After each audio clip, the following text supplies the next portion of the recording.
Welcome to The Blueprint, a podcast for you and your life as a professional. The people I have conversations with don't have to be famous. They have to be making a living doing what they do.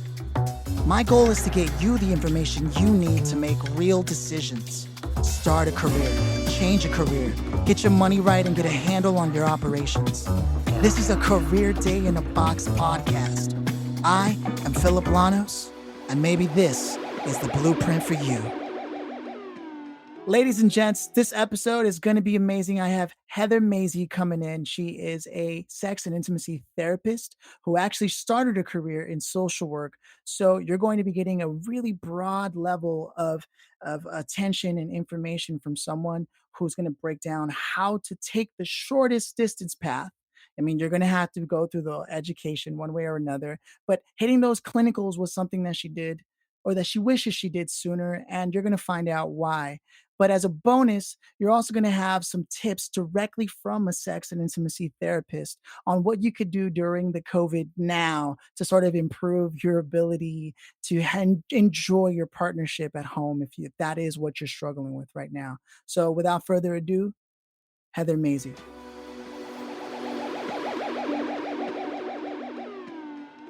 Heather Mazzei. So I'm super stoked because you are not only, I've had one other woman guest on my podcast, and it's a shame. It's an absolute shame. But only so many people respond to me because of the big mission of the podcast. They like feel intimidated by it or something, but I don't see why. But you're also the first therapist I've ever had on the podcast. Cool. So double firsts. I'm into it. That's right. Double first, you're into it. And speaking of into it, a part of the therapy that you work on has a lot to do with like romance, sexuality, and relationships, correct? Absolutely. So I actually work for a private practice called Modern Intimacy, and we specialize in sex and intimacy issues. And so I am a pre-licensed professional, and I'm supervised by the amazing and wonderful Dr. Kate Balistreri. So we're a two-person team at Modern Intimacy in terms of the clinicians. And yeah, we see a wide range of sex and intimacy issues. Wow. What kind of education do you have to get and training to reach that level? I'm not familiar with that. I didn't go to college, so you'll have to help me out. Gotcha. Yeah. So I actually have a master's degree in social work. So I'm en route to licensure to become a clinical social worker. And that required, 3 years in grad school, and it'll probably take another 3 years before I can sit for the exam. So about like a bazillion years, basically. Yeah, I don't know if I have that many years to change my career, but that's something that you changed into, or you always knew you wanted to be in social work? I actually went to college to dance, and Really? I got injured, so that shifted, and then I studied kinesiology because those who can't dance anymore do fitness. So Right. I studied kinesiology, did that for a bit of time, and realized that I don't really want to count to 12 for the rest of my life and be a personal trainer. Not to say that that's what they do. That's what I was doing at the time. But I've always had an inkling to help people. And because of my own personal life experiences, I chose to go further into social work, which is, the study of helping underserved populations. Okay. And after grad school, I did a couple of different jobs, and then decided just last year that I want to pursue the clinical route, because not all social workers do clinical work. Right. There's a lot of variety, but I love people, and I love being with people one-on-one. And there's so much complexity to each individual that I've now chosen a path for myself that for the rest of my career, I'm going to get to meet and support the journey of really interesting people. And I couldn't think of anything better to do with my life. Sure. And so how does social work tie into intimacy? How did you make that jump? Well, I don't know if they like particularly link For up. you, how did you make that jump? Yeah. So, I jumped into doing clinical work, and what I'm most interested in, generally speaking, is sex and intimacy because there's such poor sex education out Oh there, yeah. right? America. America, yes. Um, there's such poor sex education, and there's so much misinformation around what it means to be in a committed relationship or what it means to be in an open relationship. And I don't know what your, dating or married life is like right now, but it's a I like to call it the wild and wacky world of dating, because it's different. It's different from 5 years ago. It's different from 10 years ago. Different from 20 years ago, and people need help and people need support. And we live in a society that still there's a lot of sexual shame and stigma. And I want to be a part of, maybe not necessarily out there advocating. I do on social media, but to hear people's innermost thoughts and fears and worries and help them overcome that, because everybody deserves to have great sex and meaningful relationships. Absolutely. Relationships are what make life. So I guess you could tie underserved population is people who need help with sex and intimacy. Yeah, no, there I think in the modern age that's I mean, Japan has a serious lack of sex, Ooh, due to the cultural norms and, there's more old people than young people and they're not really even dating anymore. But in America, with the apps being the easiest way to choose whether you want to be with someone or not, yep, and even then, it's mostly just texting. In fact, there's such a text culture that even phone calls, which is another form of intimacy and creating that. I mean, I think being able to be on the phone with someone and wanting to be with them like close, but you can't, it sort of creates that tension necessary to inspire people to want to be together. I mean, there's a lot yep, of things that have shifted, so I can imagine your work gets pretty dicey where both on the positive spectrum and the other side of it. Now, do you yeah, find yourself experiencing more conversations where like the negative connotations of poor sex education and the experiences that creates are your everyday life, or a lot, or more of the uh, you know, learning the Kama Sutra and the tips for what's the other one? The breathing techniques. I forget what it was called. Tantra, yeah, and tantra and all of that. Yeah, Well, I should say, I'm still new to the field, which is why I'm studying under, certified sex sure, therapist who's providing such amazing education. But in my experience thus far, unfortunately, it has been more of the negative, like experiencing mm, people who are dealing with infidelity, people who are dealing with compulsive porn and masturbation, and people who are really just struggling from toxic relationships and narcissistic partners and things of the sort. I haven't had a lot of people yet, and I say yet because bring them on, I'm ready for it, that are yeah, really seeking therapy because they want more information, they want to have better sex. And I also think right, that's part and parcel of the times that we're in. We're a private practice that doesn't take insurance, and so for people to pay out of cash for mental health right now, it is challenging. It's hard to make that phone call, even sure, to have a consultation to go, I need help, and because of our culture, people put sex on the back burner. It's not like, oh, I need to lose 50 pounds, so I'm going to hire a personal trainer, and that's a priority because I just got diagnosed with diabetes. It's like, oh, me and my partner haven't had sex in 12 months. Well, we've been married for 5 years, so it's the way we're see, viewing it. that brings up a huge opportunity to transition into something that I know you can speak to, Sure. given your expertise and the time right now.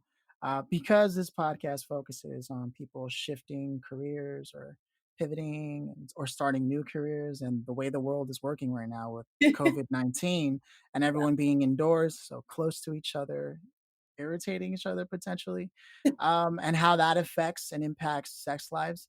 Uh, what's your take on, the top 3 things someone can do to make sure things stay sexy at home? Because sex, I imagine, this is just my assumption, plays a Mhm. huge role in the health of or mental health of a person, especially couples.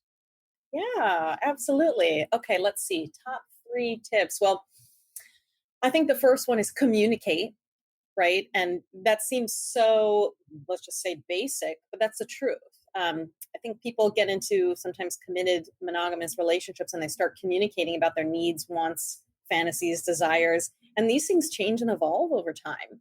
And if you're not communicating these things with your partner, you're expecting them to read minds. Nobody's a mind reader. So just learning to communicate. And I like to suggest to couples, like, after you do have sex, talk about it. What did you like? What did you not like? What would you like to try next time? Right? It's like, let's learn to be open and honest with each other, because people have, Really? yes, why not? Because if somebody did something that you did not like, how are they going to know if you don't tell them? And if they did something So you really true. like, praise it 3 times, right? Oh, that thing you did, I really liked it. A couple hours Now, later, do yeah. do you think, now this is just me trying to think if a listener was listening, what they would ask. Now, do you think that that's sort of like a turn off, or it might come across as criticism? Let's say if it was bad, for example, because I know a lot of both men and women actually. It's Mhm. it's it's a sensitive subject. If somebody says, "Oh, I didn't really like that," it might ruin sex forever. Absolutely, absolutely. But this is why we need to communicate openly with empathy, right? Mm. And it's the way you communicate it. If you're coming at somebody and saying, that thing you did, that really sucked, never do that again. That's very different than if I come to you and I say, hey, you know that thing that you did? I just want to let you know that I felt this way when you did that. Right? Like taking ownership of it. It's about you and your experience, right? And nobody Mm. can experience sex for you. So it's trusting each other enough to speak with empathy and, being patient with one another too, especially if it's a new relationship, because we know that, maybe the first time is not so great, but Yeah. if you don't communicate, it's definitely not going to get any better.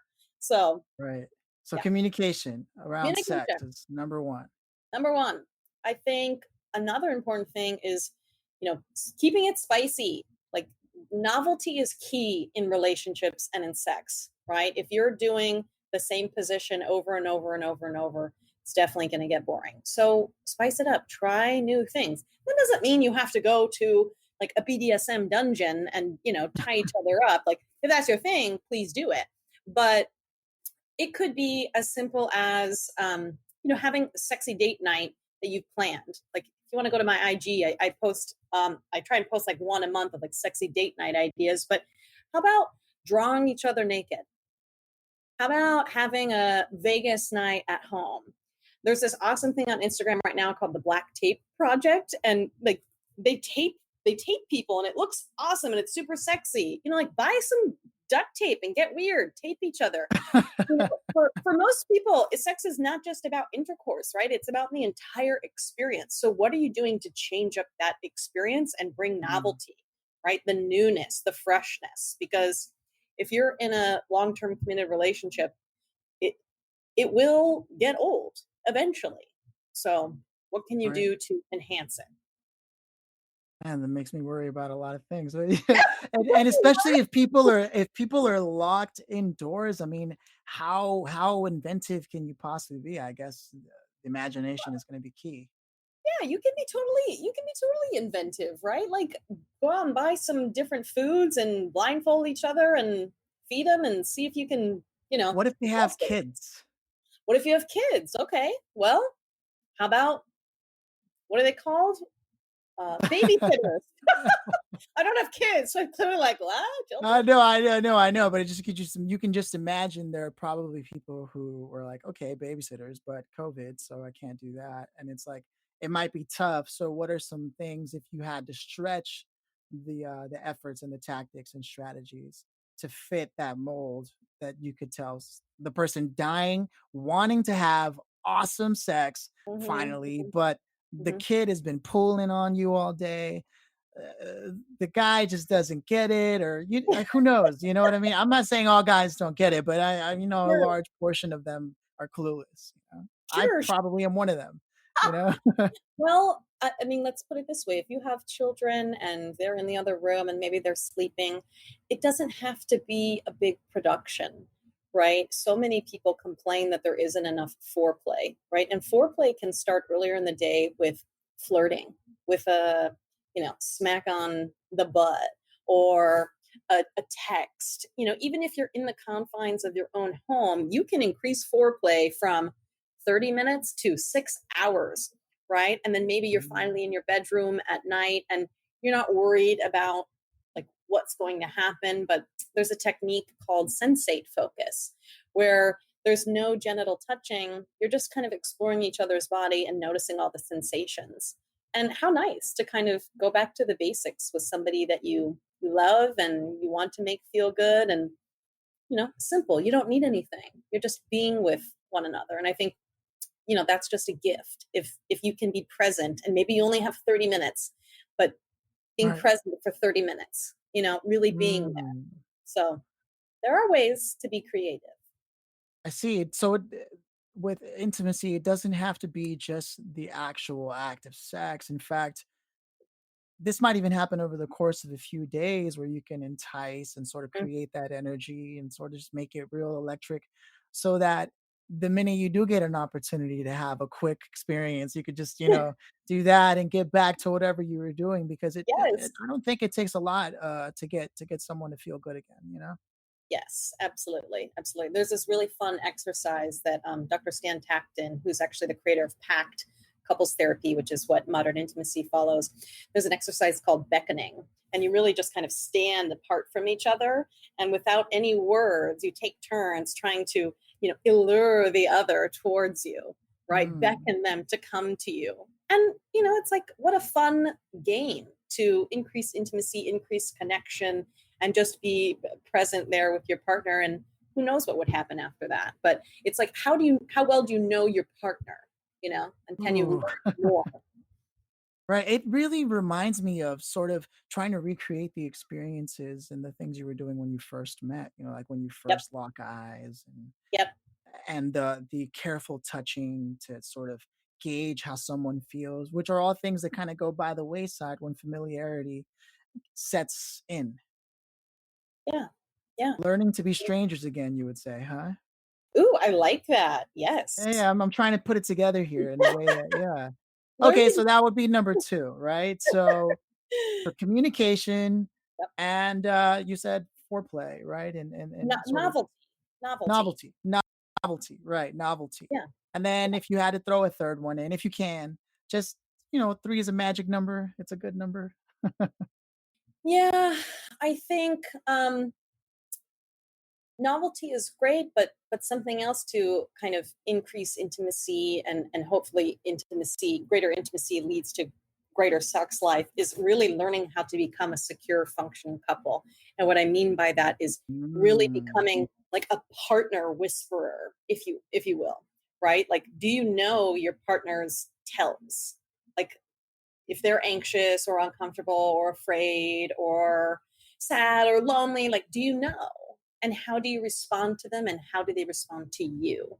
I was just about to bring that up. One thing that I've noticed, in my own life, and I'm sure many others, especially in this time, is sometimes your partner will be going through something that has nothing to do with you. They're just feeling some kind of way today. And there is a tendency for people to sort of tit for tat in relationships, especially as the longer they've been together. Well, if Yeah. you're not gonna call me, I'm not gonna call you, or if you're gonna be in a bad mood, why should I try to be in a good mood? And you're bringing up something about that I think is important, where it's like you have to be the one that plays. Somebody has to play the role that brings things back to balance. You can't continually match your partner's energy for what reason, right? Yeah. Is that what you're getting at? Yeah, absolutely. I mean, when you decide to be in a committed relationship, you become one another's primary attachment figures, right? It's like that used to be your parents, maybe it was your friends. You've decided to be in this relationship. You're now, partially responsible for one another's emotions, thoughts, feelings, and helping to regulate those, right? So, yeah, playing tit for tat and warring over, you did this, so I did this, and da da da. Da. It's like, stop finding the bad guy, find each other, right? Because Mm. relationships are never going to be equal, right? That's just not how it works. But there can be some equity, right? And so how are you meeting your partner's needs? If your partner, one technique is like on a daily basis, that might be too much for people, but if you can identify, you know what, I'm at like a 60% today, and your partner's like, okay, I got your other 40. Just like really support that. I mean, that's a true secure functioning relationship, is being able Wow. to say, I'm at a 60, can you give me an extra 40 today? How wonderful would that be? Well, that would be great. I mean, usually they don't communicate it. You just go, "Wow, they're totally at a 40 today." You know? I mean, that at least in my experience, it's been that way, you know? There's always one person who wants to communicate more than the other at different times. As you say, it's never equal, but there's Sure, equity, right? sure, yeah. And it's choosing those times to communicate as well, right? If somebody is running late to work and they're trying to get out the door, and you've got kids and they're yelling, and you go up to your partner and you're like, hey, like, I need to talk to you right now, like I'm having a feeling. Maybe not the best time, right? It's learning to find those moments. And I suggest to couples have like a CEO meeting once a week, right? Just like you would have with your work. Relationships take work. So are you putting in the work to make it work? It's a lot of Mm, works in one phrase. no, but it works. Got another one in there. I got another one in there. Nice. Yeah, no, it's funny. I think a lot of people are reluctant to create formalities in relationships because they Hmm. believe that it takes away sort of from the natural or authenticity Hmm. aspects that a relationship has. But it seems like all the professional advice is anchored in creating an open formal channel to not be perfect. And it's ironic because perfection would seem more formal than the creating a channel where you can say, "Hey, I'm not perfect and I'm just not feeling like this today." And then partners not taking it personal and realizing it has nothing to do with them. It's your partner and you're just supposed to be there if you're committed. Yeah. That, And that's what it sounds like. yeah, and the challenge really is that, if couples are living in this bubble, especially right now, right? You're creating this echo chamber of, we're struggling and we're trying to figure things out. But if you're not communicating with other couples and you're not relating to others, couples will come in and they're like, oh gosh, is everybody like this? Is this hard for everybody? And yeah, I mean, the truth is, yes, right? What you see from afar on social media or when you're out at a dinner party is people being on their best behavior. Like, is that Hmm. reality? Most likely not. So, how are you communicating with other people, like what's happening in your relationship, right? We can't create this echo chamber of nonsense, right? We need to know, we need to talk about it, but people are afraid to raise their hand and be like, you know what, we're kind of struggling. um, we create, all of these support groups and help for people when they're having a problem, but even when things are going well, you still need support, right? You can't just wait for the problem. So what types of strategies and tools are you using when things are going well? Mm. To sort of maximize what's happening. Yeah. And understand why it works and why it is well versus like how did we get here and you just don't know and you're just hoping it doesn't go bad. Okay, I see what you're saying. Because Yeah. that's usually the case, right? And I think that comes back to the point you made earlier. No one's a mind reader, right? Nope. And That's being one of able to my favorite communicate, slogans. yeah, and being able to communicate like, hey, I really liked that you did this, or maybe not so much that it just, those kind of signals are we go from nonverbal signals to verbal signals as the commitment time increases in a relationship. Is that fair to say? Sure, sure, but I Because think everything is nonverbal when you first get to know someone, right? yes, but the assumption that people then fall under is that, well, I know what he would say anyways. Well, I know what she would do Mm, anyways. Right? We have this wonderful thing in our brain called Tom. It's our theory of mind, right? Where we can basically assume and predict people's reactions based on, our own knowledge of just the way people work. And the longer that we're together, right, that gets stronger. And you really need to do yourself a favor and take a hammer and smash that, Um, give people, even if you know what they're going to say, give them the opportunity to behave differently, right? Or give yourself the opportunity to behave differently to their response, right? Because if we just Mm, think we know everything, uh, it has such a negative connotation, right? If we're like, well, I know he's just gonna, well, you don't know, right? Like, even if you think you do, just that's pretend true. differently, see what happens. There's a huge benefit of the doubt that should be given to a partner, it sounds like. Yeah, Wow. yeah. Okay. And see, and these are all things that I feel like people probably to some degree intuit, but they need to hear it again, especially from a professional that's like doing it day in and day out, whether working under someone or with someone or having their own practice. The point is, these are the strategies that you give to people, and you see results from these things. Yeah, I mean, not everybody is meant to be together. Not all relationships are meant to That's work the other out. side of it, huh? Okay. You know, I'll put that out there. But if you're willing to put in the time and the energy and you want to be in a committed relationship, like, you can make it happen.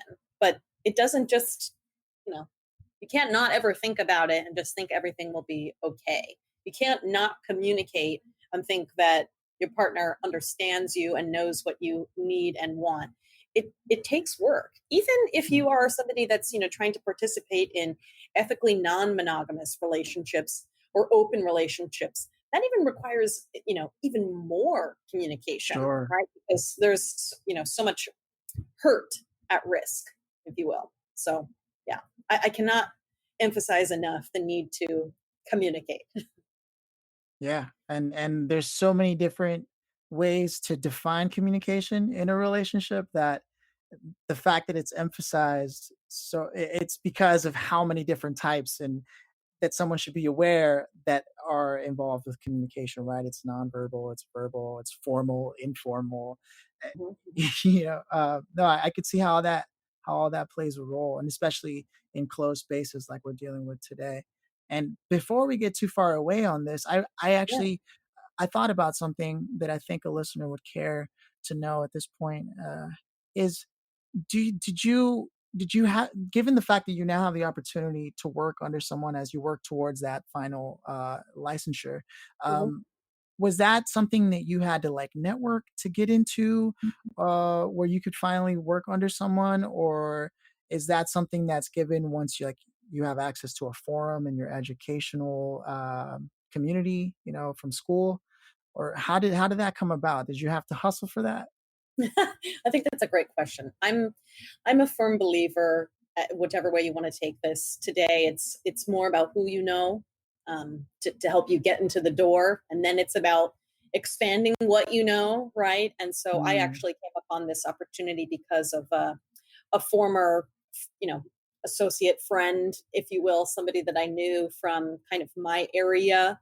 Um, Reached out to her, let her know, what I'm interested in, and she connected me to this practice because I told her I was interested in working in, sex and intimacy. So right, for me, it was, the hustle really was taking the time in transition from my previous work to really sit and ask myself, what direction do I want to go? Um, that is really what took like the time and the energy. And once I made that decision, it was like, okay, who do I know that's doing this already that can, help open doors? And right.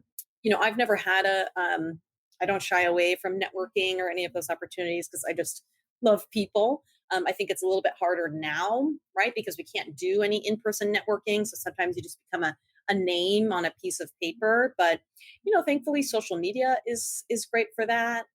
There's some other avenues, but my advice or suggestion to somebody else would always just be, you never know if you don't ask, right? Mm. So send as many LinkedIn or IG DMs as you want to try and get a introduction because you never know. You just brought up a great point we can talk about, and that's there is there is a I think an underappreciated opportunity in LinkedIn right now, career-wise, uh, that people aren't taking advantage of because most people still see LinkedIn as a online resume instead of a Mhm. community.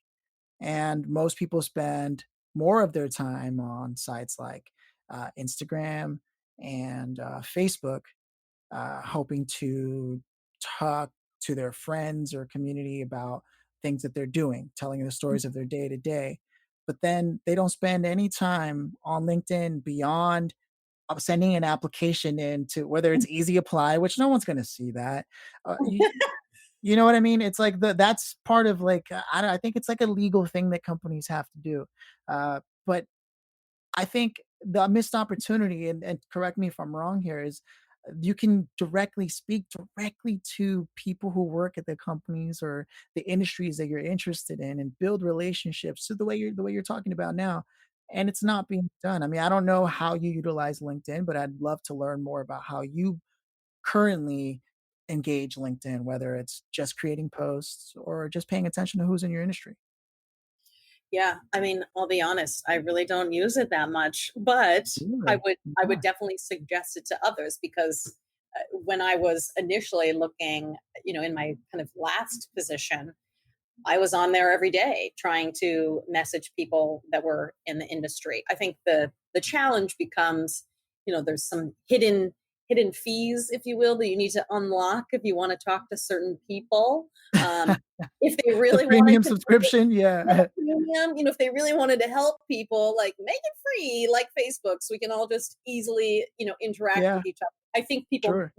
may utilize it more if it was free in that sense. But you're absolutely right. Like, especially now because we can't connect in person, you have to connect. Otherwise, you just become a name on a piece of paper. And you'd be really surprised at the amount of responses I did get from people, trying to message them on LinkedIn, even if it was just like, hey, we're not hiring, or like, hey, let's set up a call. The truth is, like, when people have found like their niche and what they love and what they want to do, they want to help, So it's like, nobody likes to ask somebody for a ride to the airport because you're like, oh God, I feel so annoying. Like, oh, but the truth is, you're giving somebody else like the opportunity to be human and help someone else. Same thing with Mm. networking and reaching out. Give somebody the opportunity to be a human. Wow, I like that. Hmm. Giving people the opportunity. It's reminds me of the Kabbalah actually. The Kabbalah talks about this idea of like true giving being only when one person wants to give and the other wants to receive. Mm. Whereas some charities work on just giving people even if they didn't ask for it, but giving someone the opportunity to receive from you and them giving you that opportunity for you to give to them, that creates some sort of energetic. I mean, it's a little out there. It's a little, beyond the scope of the podcast, but it really is reminiscent of it in the sense that you should be giving people the opportunity to help you because there are people out there who want to be mentors and because that's the only way they could grow. Yes. I mean, and that's what's so beautiful about the relationship that I have with, she's called my supervisor. And so anybody looking to pursue a career in therapy, whether it's an LCSW, an LPCC, or an LMFT, you end up, training under the auspice of an agency or a practice, and you get to connect with these supervisors who essentially are mentors. And, you know, that that has served me more in my life than anything else, right? Is the people that are above me willing to help guide, right? And you have to have a level of humility to help somebody below you as well, right? So yeah, I like that. Maybe your next podcast will be more esoteric focus. Yeah, yeah, it could be. It could be. The Kabbalah is one. Actually, I was actually interested in knowing specifically, is there a stigma that people should get over in terms of therapy in the realm of sex and intimacy that you deal with constantly? I think the stigma that people and don't need to, that I would like to see people get over is that it's okay to ask for help around sex and intimacy issues. It's okay to not know. Um, it's okay if you've never experienced an orgasm in your life. It's Mm, okay. Like, all of these things are okay. Like, again, we have, such a poor sex education other than just don't have sex. And you're gonna die. You're gonna get STD and everything's gonna go terribly. I think just a level of openness. And just because somebody sees a therapist doesn't mean that there's anything wrong with them, right? It doesn't mean you're pathological because you see a therapist. That's just, a level of ignorance that some people have. And I would say that a large percentage of therapists actually have their own therapists, because guess what? Like, we are people too, with emotions and feelings and challenges. So yeah, the stigma is everybody needs help with sex, and that's okay. And the other stigma is that, just because you have a therapist does not mean there's a pathological issue. Some people just, we all need a little support sometimes. And, your best friend, your partner, let's be honest, do they have an hour a week to listen to you without any other distractions and to help you build a blueprint for the best version of yourself? Like, maybe not. Most of the time, your conversations are going to be, reciprocal, which they should be. But in therapy, it's about you, right? I'm sitting there and giving you all of my attention, time, and energy because we're there to help you. What a Mm. gift. Wow, okay. And how does therapy from a clinician standpoint differ from practices like neuro linguistic programming and all the other like not necessarily certified by the state board of La La Land? Like how do those differ? Because I know that a lot of times people get this misconception that therapists want to sit there and milk the clock. It's a thing that floats around, but that's not the truth. I mean, any therapist worth their salt wants to see results from people because that's what brings in more people. So maybe you can talk to those two different things. Number one is that misconception that people have. Oh, they just want to sit there and listen to my problems and indulge me, but not actually help me. And then the other is, how does that differ from the other practices out there? Like, why is it able to be certified by the state board of Lala versus like these practices that are kind of, more on the woo woo side? Yes, I mean, the perfect distinction of it's more woo woo. And that's fine. If woo woo is your thing and, you want to talk in the clouds and there's so much to be said, like, for both, right? But what you're getting with um, trained professionals, certified licensed professionals, is what we call, God, my mind is going blank, evidence-based practices, right? Is that we are engaging in long-term goal planning, objectives, and the use of specific interventions. I might not be verbalizing all of those things to a client in session, right? Because if I start going, okay, well, I see that you are now moving into sympathetic arousal. Let's adjust and, regulate using, you know, dialectical behavioral strategy number 237. Like, we're going to go through, right? Like, nobody needs to know that. They just want you to help them. But that's what you're getting from licensed and trained professionals is Mm, specific interventions, a level of education and a level of understanding cognitively, behaviorally, physiologically, right? Rather than just basing it off of kind of, intuition, right? We use that as well, right? But there's sure. a level of, there's much more background and education behind it. And there's a reason why, Philip, I have to accrue 3,000 hours before I can work outside of the supervision of Dr. Balistreri, right? Right. Anybody can go for a life coaching Right. work over the weekend. I can become a healer, over the weekend. And again, I'm not judging and I'm not putting any of those things down, but it's very different. And so, eh, I think the important thing is to know that they're not the same. They're not the same. It Sure. depends on what you are seeking. And there may be therapists out there who are trying to milk the clock. You have to do your due diligence of, you need to interview the therapists, ask them, what is the orientation that they use? You know, what do they hope for from their clients? How do they do treatment planning with their clients? How often do they like to see their clients?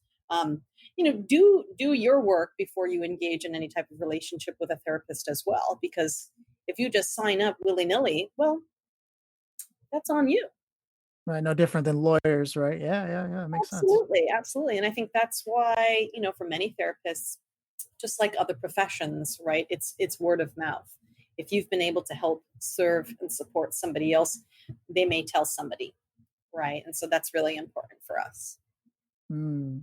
I like what you said earlier, it's not just intuition. There's a doctor behind that intuition that people need to keep in mind, and one that went through rigorous, rigorous training, and you were subject to a lot of questioning. Oh, really? Are you sure you can do this? Well, let's see, prove it. As opposed to, well, if you tap your face 3 times here, your chest a You'll few be all times. healed. Yeah, Yeah. yeah, yeah. There's a reason they Okay, call it evidence-based practices, practices. right? There's Yeah, there's evidence, there's peer-reviewed journals, right? I'm not sure about the peer-reviewed journals of the woo-woo world, right. but licensed professionals are using science, and that's Mm. that's the major difference. That's huge. No, especially for someone looking to get, because there are people who want to consider the career of going into therapy, but then they're like, oh, but it's going to take like 12 years. Or I can just become a life coach and start making my money right away for 3 payments of 19.99.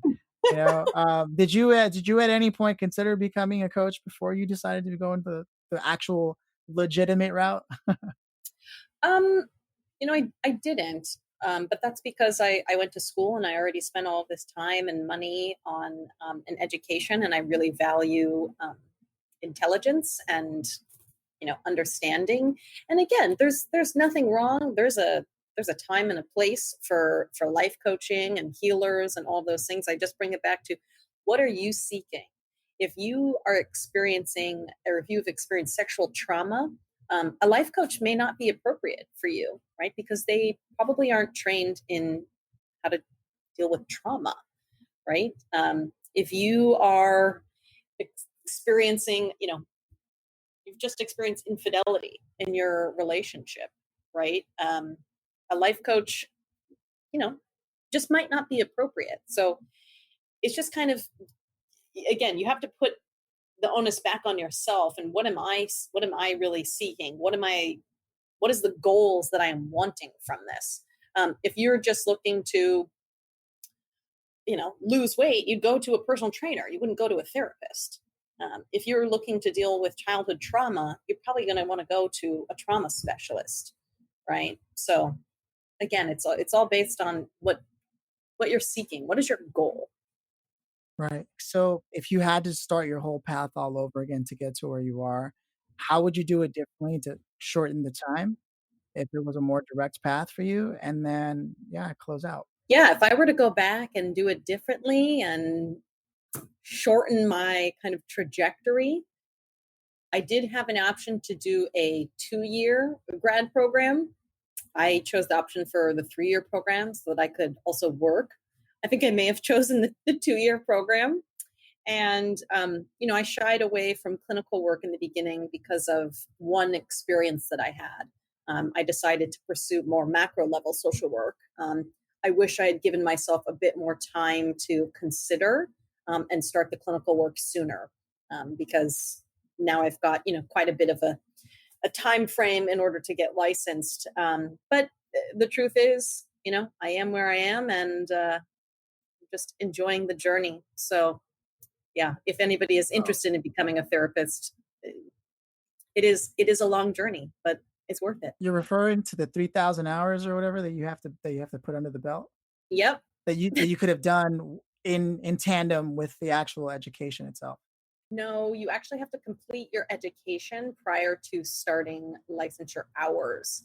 So you have, I mean, that's just, you have to do it first. But I decided to wait to pursue the hours. I tried to do some macro level work first.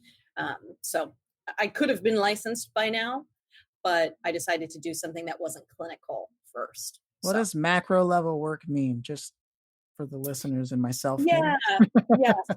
My apologies. More big picture, kind of like administrative advocacy, um, rather than micro work as clinical one-on-one. Macro work Mm, is big groups, if you will, gotcha. Like corporate societal, trainings and things like that. Yeah. Okay. yeah, versus one-on-one, which is clinical work. which is where you ended up finding that you actually enjoyed doing the Yep, work. yep. Super cool. Okay. Yeah. Is there anything you're working on these days that you'd like to tell people about? Anything, anywhere you want to direct people's attention to now that we're bringing this conversation to a close, which was a great conversation, by the way. Yeah, it was so much fun. Thank you for having me, Phil. I would say, I'm trying to build a network of support and information on Instagram. So you can find me just at Heather_Mazzei on Instagram. And if you are, seeking therapy, interested, please check out Modern Intimacy at modernintimacy.com, or you can follow us on Instagram at The Modern Intimacy. Again, we offer, therapy and sex and intimacy issues, and really, all other mental health. That's just kind of our emphasis. So if you need help in any of those areas, reach out today and we can set up a free 30-minute consultation to talk about your goals. That's cool. I'm loving it. Okay, Heather, seriously, Heather Mazie, like you said, Yeah. rhymes are crazy. Turns out all of us are crazy. Yeah. And so are the internet connections in the COVID-19 world. We had a bit of trouble wrapping it up, but I'm so glad you stuck with it because I think that this episode is going to be interesting for a lot of people, specifically because of the tips and perspective that you offered, so generously for people dealing with relationship issues right now in the time of COVID. Um, and yeah, I really appreciate. I hope we can have more conversations as time goes on, and I come up with more ideas, or you come up with an idea of how we can better talk to people transitioning in careers or dealing with relationships and career transitions, which I believe we touched on to some degree. I'm Maybe pretty that's sure the we did. next episode. Yeah, maybe that's the full next episode. All right, Well, thank Heather, you. thanks for stopping by. Yeah. Thanks. It was a pleasure. Thanks for listening to this episode of The Blueprint. I hope it was helpful.